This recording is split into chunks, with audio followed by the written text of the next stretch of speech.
Nah, ini kan Pak Itam ikut mengikuti lagi nih pileg untuk periode 2024 ini. Sementara kita di 2024 ini Kota Sebelu Salam juga nanti di akhir tahun itu melakukan pilkada, pemilihan kepala daerah, pemilihan wali kota yang baru. Pak Itam ini kan langganan tetap nih, kontestan tetap ya untuk setiap pilkada di Kota Sebelu Salam, mulai dari pilkada pertama sampai dengan yang terakhir kemarin. Ini gimana Pak Itam menyikapinya? Masalah tahapan pilkada, kebetulan antara pemilu dan pilkada ini ada selang beberapa bulan. Kami menyikapi, kami akan fokus dulu di pemilu. Fokus di pemilu untuk lanjutan anggota Dewan Perwakilan Rakyat Aceh. Karena kami lihat dalam perjalanan karir kami, mungkin ditakdirkan oleh Allah, tidak diberikan kami kesempatan mengurus satu kabupaten. Tetap diberikan untuk mengurus tingkat provinsi, 23 kabupaten kota. Ditarik gubernur kami ke Banda Aceh, dipercayakan sebagai Kasatpol PP WH Aceh, mengurus 23 kabupaten. Iya. Diberikan jabatan di Badan Penanggulangan Bencana, juga mengurus 23 kabupaten. Terakhir diangkat jadi staf ahli gubernur, juga mengurus 23 kabupaten. Di akhir masa kami memasuki masa purna, diberikan Kadisperindak Provinsi Aceh, juga mengurus 23, dan kami rasakan pada saat diberikan amanah di provinsi, sudah barang tentu, kita secara profesional, tapi tetap juga kita fokus ke Sebelu Salam Singkil. Jadi kami untuk menyikapi pilkada, kami lihat dulu perkembangan suara dalam pemilu 2024. Oh gitu, karena ada yang bilang gini nih Pak Itam, ini cerita warung kopi Pak Itam ya, cuman kadang masuk juga.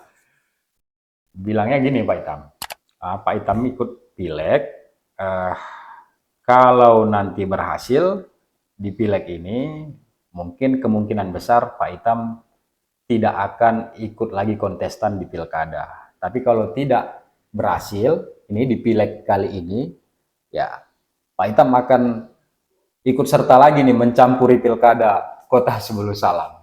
Tanggapannya? Nah, itu memang rumor yang berkembang di warung. Ya mungkin karena kembali kita ke historis, kawan-kawan juga teringat bagaimana masa kepemimpinan kami di 2007. Sebelum lahir Pemko, kawan-kawan juga teringat bagaimana kita bahu-membahu berjuang. Ya mereka teringat itu sebenarnya. Jadi belum pun ada konfirmasi, mereka beranalogi, ini ikut pemilu. Oh duduk, kalau duduk enggak apa. Kami katakan kami tetap tidak pernah kami katakan kami siap maju kembali. Enggak pernah juga kami katakan kami tidak maju.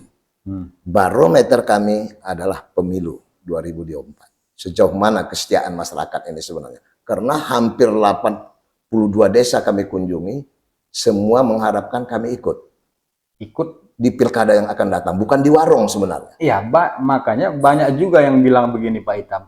Yang layak sebenarnya ini Pak Itam, ini Pak Asmaudin. Kalau dilihat-lihat siapalah figur yang bisa ya, kayaknya Pak Itam ini.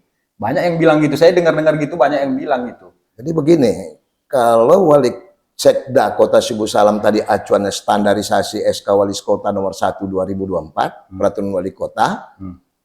Kalau hasil industri tadi SNI-nya dari pemerintah pusat, untuk calon wali kota yang mega standarisasinya masyarakat rakyat. Karena suara rakyat itu adalah suara Tuhan. Yoi. Jadi kesimpulannya apa nih? Ya kesimpulannya saya lihat, saya tetap fokus melihat sejauh mana tingkat kesetiaan masyarakat di suara pemilu 2024 untuk melanjutkan jabatan saya selaku anggota DPRA. Karena untuk berlanjut menjadi anggota DPRA itu perlu dukungan 4 kabupaten. Singkil, Sebelu Salam, Aceh Selatan, dan Abdiah. Oh kalau memang kita kepingin sesuai peraturan, cara maju di situ, itu kan ramuannya kan satu materai saja. Kalau tadi kita bersambung di antara rame-rame, kalau untuk maju kan hanya mundur. Itu regulasi aturan, ya karena terlalu susah sebenarnya.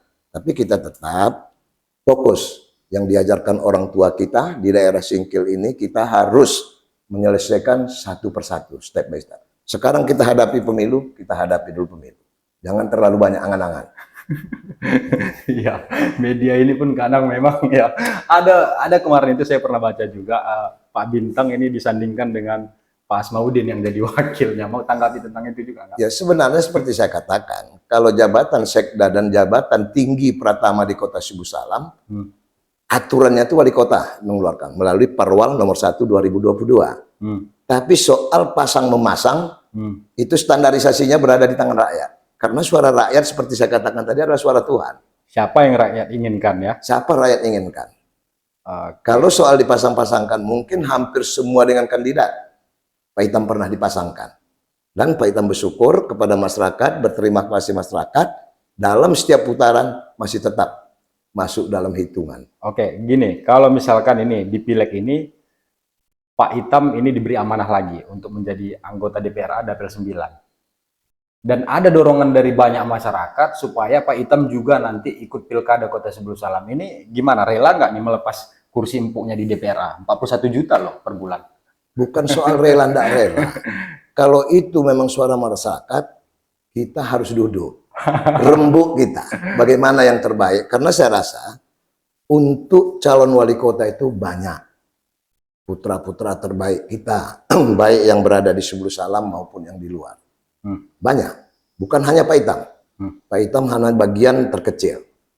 Kita duduk, kita cari yang terbaik. Kita rembuk.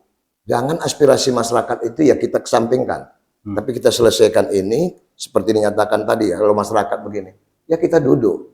Bagaimana aturan mainnya? Oke, saya bacakan dulu nih beberapa pertanyaan dari, ada dua sih ini cuman, ini Pak Itam ya. Yang pertama dari Epen diangkat, apakah beliau tampil untuk Pilkada Sebelu Salam tahun ini? Saya rasa ini udah dijawab ya. Ya. Udah kita jawab. Dari Aliansi Mahasiswa Pemuda Sebelu Salam. Selama Bapak jadi DPRA Dapil 9, beberapa bulan ini, apa yang sudah Bapak lakukan? Apa nih yang udah dilakukan? Oh, yang sudah dilakukan, ya sesuai dengan tugas, fungsi, kewenangan kami selaku anggota DPR. Ya pertama kami sampaikan, tugas DPR itu kan hanya 3. Pertama, menyusun anggaran. Kedua, membuat kanun atau perda bersama gubernur, kemudian mengawasi pelaksanaannya. Di samping itu, tugas anggota dewan itu secara konstitusi melekat di tubuh mereka, menyerap aspirasi masyarakat yang berkembang dan menyampaikan ke level yang sama. Kalau kami di DPRA ya kami sampaikan kepada gubernur atau ke SKPA. Satuan Perangkat Pemerintah di tingkat provinsi kepala dinas. Ya kami selaku pengganti arta waktu dilantik tanggal 26 Juni, efektifnya kami sekitar 5 bulan. Setiap peluang kesempatan kami tetap menyampaikan. Ya pertama, bukan kita ego daerah. Mungkin bapak-bapak lihat bagaimana saat itu kondisi jalan kita runding Sebelu Salam. Setahu kami 2022-2023 3 korban meninggal dunia karena mengelak-ngelakkan lubang, bersenggolan dengan truk yang ada. Karena kondisinya. Karena itu ruas jalan provinsi di forum paripurna kita sampaikan. Bersilaturahmi dengan Kepala Dinas PUPR kita sampaikan. Bukan karena kampung saya dirunding, enggak. Tapi memang jalan itu adalah kebutuhan masyarakat. Sarana transportasi yang dibutuhkan untuk mengangkat orang dan barang. Ya alhamdulillah kondisi hari ini. Walaupun belum sempurna, tapi sudah ditutup-tutupi. Demikian juga ruas jalan dari runding yang kita lihat, bukan hanya kita dengar. Saya rasakan ruas jalan dari runding yang merupakan jalan alternatif menuju Standaulat. Itu kan jalan alternatif. Ruas jalan itu ruas jalan provinsi. Tetapi di antara Panglima Sapan, tepatnya di Delong Petekemen sampai SD itu sekitar 700 meter, kondisinya rendah. Kondisinya rendah. Apabila banjir sedikit, hujan, itu terendam. Otomatis dengan terendam, tidak bisa dilewati oleh kendaraan. Akhirnya kita lihat situ Robin di atasnya untuk mengangkut orang dan Honda. Mobil total nggak bisa. Itu kita angkat, kita minta karena itu ruas jalan provinsi, ya tolong dibuat tanggul kiri kanan, dinaikkan 1,5 meter dari badan jalan yang ada sekarang, sehingga kalau banjir pun tidak menghalangi. Oh, itu udah? Udah kita sampaikan, alhamdulillah tim udah turun. Okay. Laporan camat cek pada kami, habis kita sampaikan tim turun mengukur setinggi mana maksimal kedalaman pada saat terjadi banjir. Tapi ini juga di 2004 kita kawal lagi. Apapun yang kita sampaikan, kalau tidak kita kawal tidak ada harapan. Itu kita sampaikan. Kemudian jalan nasional yang dikenal di sini Tambarlehe. dekat Brimob. Itu jalan nasional, penanggung jawabnya itu pusat. Kondisinya sama. Kalau hujan sedikit, banjir total. Kendaraan yang melintas dari barat selatan menuju Medan, menuju Subuh Salam, tidak bisa. Kita minta juga kepada gubernur. Kenapa kita minta gubernur? Karena gubernur ini adalah perpanjangan tangan dari pemerintah pusat. Agar jalan itu juga dinaikkan. Sehingga tidak menghalangi arus lalu lintas pada saat banjir dan hujan. Banyak lagi yang kita sampaikan. Saudara kita, dapil kita disingkil. Mata pencarian di Singkil itu 75% nelayan. Melaut, mengambil cari nafkah. Permasalahan yang dihadapi, pertama di Singkil. Satu-satunya jalur mereka keluar masuk adalah Kuala Gabi. Kuala Gabinya itu tersumbat. Ya kita minta, kita sampaikan kepada gubernur dan instansi terkait, tolong dinormalisasi. Demikian juga Kuala Baru. Kualanya tersumbat. Kualanya dangkal. Ya kita minta normalisasi. Demikian juga Gosong. Ini kita angkat. Walaupun secara pelan, secara bertahap, ya sudah mulai dikerjakan. Demikian juga saudara-saudara kita, masyarakat kita yang ada di Kepulauan Banyak. Dulu kami masih teringat, pada saat peresmian Peri Aceh Hebat 3, itu khusus menghubungkan Singkil Pulau Banyak. Ya. Tapi terakhir Aceh Hebat 3-nya tidak nampak, diganti dengan Peri lain, traiknya itu hanya sekali. Pada saat kita sampaikan, yaitu ditinjau ulang bertambah. Tapi kemarin juga kami dengar, mengulah lagi. Kami ingin coba buktikan nanti, Kamis kami akan naik Peri, kami coba. Berapa kali sebenarnya yang dibuat. Dan apa dasar mereka, ngotak-atik jadwal ini tidak sesuai dengan tujuan awal. Dibangunnya Peri sebagai tol laut, sebagaimana program dari Presiden Jokowi. Kemudian, lanjut. Kalau Pak Apa pernah ke Pulau Banyak, itu kan ada jembatan yang menghubungkan Pulau Balai ke Teluk Nibung. Itu jembatan yang cukup besar biaya. Jembatan udah selesai, tapi ada jalan provinsi itu abrasi. Yang tidak pernah diperhatikan oleh provinsi, ya kita angkat, kita sampaikan. Dan banyak hal-hal lain, abrasi di Singkil, di Pantai Pulau Saro, Tanggul Gajah. Kalau kita miris kita melihat, masuk kita dari anak laut, dari Singkil Utara, Kuala Baru, tidak ada Tanggul Gajah. Tanggul Gajah itu hakikatnya pada pasca tsunami dibuat itu pertama untuk mengurangi resiko bencana sekaligus mengatasi abrasi. Yang ada Tanggul Gajah itu kan mulai dari Bakongan sampai ke Lokma sana. Apa mereka saja yang perlu diselamatkan? Masyarakat kita di Singkil ini tidak perlu, di Trumon ini tidak perlu, tidak ada Tanggul Gajahnya. Jadi itu juga kita angkat. Banyak kesempatan selama 5 bulan ini banyak. Pertama yang paling keras kami berbicara saat itu masalah guru kontrak dan dai perbatasan. Guru kontrak provinsi saat itu disampaikan kepada kami mereka akan berakhir di bulan Juni 2026. Itu saat kami dilantik udah tidak dibayar. Karena mereka berakhir di Juni 2023. Di Juni 2023. Kemudian guru kontrak provinsi yang mengajar di swasta hanya Januari dibayarkan. Kemudian kami didatangi juga perkumpulan dai perbatasan, mereka juga sudah ditetapkan hanya dibayar sampai bulan 6. Dan 2024 tidak diperpanjang.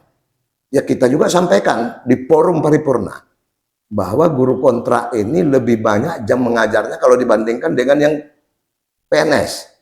Ya akhirnya kemarin kami dapat laporan, honor mereka yang belum dibayar, Desember dibayar penuh, dan 2024 guru kontrak ini tetap diperpanjang. Demikian juga dai perbatasan. Banyaklah yang banyak yang kita sampaikan. Pertama kami katakan lagi, Madrasah Aliyah Negeri, MAN. Yang diajar di MAN itu kan anak-anak kita, sama di SLTA. Tapi pokir kami anggota DPR yang bersumber dari dana DOKA, tidak boleh masuk ke MAN. Tidak boleh kami membantu MAN, misalnya buat plafon, membuat mobiler, tidak boleh. Alasannya karena di bawah lingkungan Departemen Agama, instansi perpikat. Ya kami mohon tinjau ulang aturan. Karena dana DOKA itu didapatkan pasca MOU Helsinki. Perdamaian antara GAM dan RI. Diberikanlah dana otsus untuk Aceh. Tujuan dana otsus untuk kesejahteraan masyarakat Aceh. Tidak ada dipilah-pilah. Sepanjang dia tinggal di sini. Yang diajarnya anak kita di sini. Ya kan wajar dapat. SMA dapat. SMK dapat. sekolah luar biasa. Apa pasal man tidak dapat? Bisa ditinjau ulang ya. Ya, kami minta ditinjau ulang kepada kewenangan. Jadi kewenangan kami, kewajiban kami selaku anggota dewan itu, ya bersuara. Modal dewan itu bersuara. Kita ketahui masalah, tapi jangan hanya bersuara doang. Iya. Bersuara yang dapat dipertanggungjawabkan. Bersuara kawal. Kawal. Kalau sekedar bersuara dari kawal, manun. Oke. Penutup ini Pak Itam. Ini dalam konteks apa ya? Konteks pilkada kita lagi di Kota Sebulu Salam ini Pak Itam. Ada beberapa nama yang muncul. Saya ingin tanggapan dari Pak Itam tentang nama-nama ini. Yang pertama tentu, jadi saya sebut namanya, Pak Itam beri respon, tanggapan tentang sosok ini. Pertama, Haji Afan Alfian Bintang. Pak Afan Alfian Bintang ini selaku incumbent. Kan beliau ini incumbent, terdengar-dengar juga maju sebagai calon wali kota yang akan datang. Kami kenal baik dan hubungan baik dengan Pak Alfian Bintang. Penilaian kami pribadi, kepribadian Pak Bintang ini bagus. Yang membelokkan beliau keluar dari tujuan kita, pemekaran Kota Sebulu Salam, adalah orang-orang yang berada di lingkungan sekitarnya. Oke, yang kedua, Dr. Handus Salmaja. Dr. Handus Salmaja ini adalah kader PAMON, juga yang memiliki tekad dan perserakatan dan sudah teruji 2 kali selaku wakil. Juga mungkin ya calon yang perlu kita perhitungkan. Calon yang perlu kita perhitungkan. Yang bakal maju ya. Fajri Munte. Fajri Munte sama, berpengalaman di legislatif, di kemasyarakatan. Juga kami dengar di masyarakat, sekarang ya sudah muncul baliho. Kita tetap merespon yang terbaik untuk Sebulu Salam. Kita tidak diktomi ini dari sini, tidak dari sini. Dari langit manapun dia, sepanjang dia komit selaku pimpinan untuk mewujudkan tujuan pemekaran Kota Sebulu Salam. Jangan jadikan Sebulu Salam lumbung untuk cari uang. Sedih kita, berdarah-darah kita memperjuangkan lahirnya Pemko bersama kawan-kawan di sini. Oke, terakhir ini saya tanya Haji Rashid Bancil. Ya, Haji Rashid Bancil ini juga sahabat Pak Itam. Masih teringat pada Itam sebelum mekar Sebulu Salam, selaku Kadis Perhubungan, beliau juga ada silaturahmi sama Pak Itam, minta izin untuk berangkat ke Mesir kalau nggak salah saat itu, ya minta mohon doa. Mudah-mudahan tujuan beliau untuk melanjutkan studi ke Mesir bisa berhasil. Ya Alhamdulillah, merupakan kebanggaan bagi kita semua. Beliau kembali dan berhasil, dan secara spektakuler bisa mendirikan pesantren di Sepadan yang kita kenal, pesantren Darul Rahmah Sepadan, dan berkembang lagi pesantren Darul Rasyid yang di Selatong. Ini baik. Jadi menyikapi rencana beliau maju juga sebagai calon wali kota, komentar saya itu ideal juga adalah putra terbaik kita. Yang menentukan tadi kami katakan masyarakat. Masyarakat lah yang menentukan. Ya semua yang disampaikan itu adalah putra-putra terbaik. Saya tidak lihat ini dari Aceh Singkil dari mana. Siapapun dia. Sepanjang nawaitunya ingin membangun negeri Sadakata, mengapa tidak? Karena filternya itu nanti ada di tangan rakyat. Oke. Terakhir closing statement dari Pak Itam untuk para konstituen yang ada di Dapil 9. Ya, kami selaku calon anggota Dewan Perwakilan Rakyat Aceh, Dapil 9 dari Partai Demokrat nomor urut 2. Ini memohon kepada seluruh kaum beak, seluruh masyarakat yang berada di Kota Sebulu Salam, Singkil, Aceh Selatan dan Abdia, mohon doa dan dukungan. Dan jangan lupa pada tanggal 14 coblos nomor 2 dari Partai Demokrat. Insya Allah ya teman-teman. Insya Allah. Jadi sampai di sini kebersamaan kita kawan-kawan kaum beak Hatana. Itu tadi udah kita explore lah ya, ngobrol-ngobrol dengan Pak Itam, Pak Asmaudin, tokoh pemekaran Kota Sebulu Salam. Pilihan ada di tangan kalian. Setelah ini nanti kita akan explore kembali caleg-caleg yang lain karena masih ada kesempatan menuju 14 Februari 2024. Sampai di sini kebersamaan kita. Assalamualaikum warahmatullahi wabarakatuh. Waalaikumsalam warahmatullahi wabarakatuh.